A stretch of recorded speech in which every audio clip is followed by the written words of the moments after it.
عام شہریوں کی ہلاکت کے بعد جموں کشمیر میں کاؤنٹر انسرجنسی گرڈ ایک بار پھر سے حرکت میں آ چکا ہے۔ پچھلے 36 گھنٹوں میں جموں کشمیر میں فوج اور ملٹنٹوں کے درمیان 5 انکاؤنٹر ہو چکے ہیں، جس میں فوج کے 5 جوان اور 5 ملٹنٹ مارے گئے۔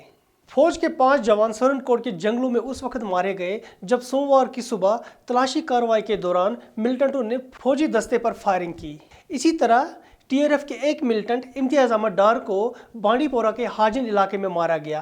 پولیس کے مطابق ڈار سومو ڈرائیور محمد شفیع کے مارے جانے میں ملوث تھا، جو پچھلے ہفتے نائت کھائی میں شام کے وقت مارا گیا تھا۔ پولیس کے مطابق کھائی گنڈ ویری ناگ میں اور ایک ملٹنٹ کو مارا گیا جس کی شناخت نہ ہو سکی۔ اس جھڑپ میں ایک پولیس اہلکار بھی زخمی ہو گیا۔ اس کے علاوہ تلران شوپیان میں اور ایک انکاؤنٹر ہوا جس میں 3 ملٹنٹ مارے گئے۔ پولیس کے مطابق ان میں سے ایک ملٹنٹ غیر ریاستی بیل پوری بھیجنے والے کے قتل میں ملوث تھا، جس کو پچھلے ہفتے لال بازار کے علاقے میں مارا گیا تھا۔ آج دوپہر کو شوپین کے فیری پورہ علاقے میں اور ایک انکاؤنٹر شروع ہوا جو آخری خبریں ملنے تک جاری تھا۔ ہفتے کے روز پولیس کے مطابق ایک ملٹنٹ سری نگر کے ٹینک پورہ علاقے میں مارا گیا، جسے پولیس نے ایک بائی چانس انکاؤنٹر کہا۔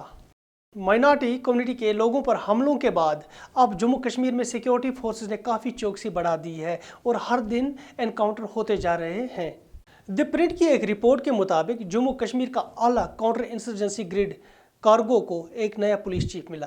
5 مہینے سے کارگو کا ایس پی پوسٹ خالی پڑا تھا اور دی پرنٹ کی اسی رپورٹ کے مطابق یونین ہوم منسٹری کو جب اس بات کا پتہ چلا تو وہ حیران ہو کر رہ گئے کہ آخر اتنا اہم ڈپارٹمنٹ ایس پی کے بغیر 5 مہینے کیسے رہ سکتا ہے، جو لیفٹیننٹ گورنر منوج سنہا کی ایڈمنسٹریشن پر بھی کافی سوالات کھڑا کر سکتے ہیں۔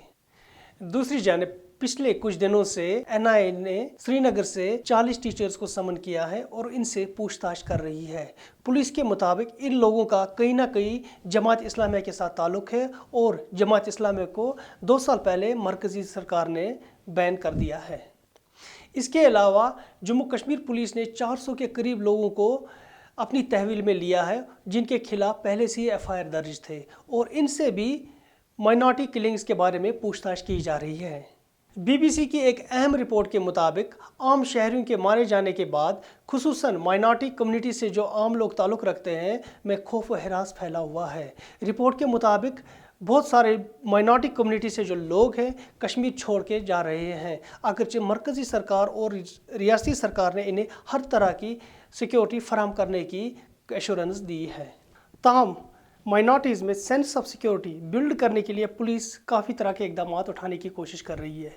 حال ہی میں پولیس کی ایک رپورٹ کے مطابق ابھی تک اس سال 28 لوگوں کی 28 سویلینز کی موت ہو چکی ہے، جس میں صرف 5 مائنارٹی سے تعلق رکھتے ہیں۔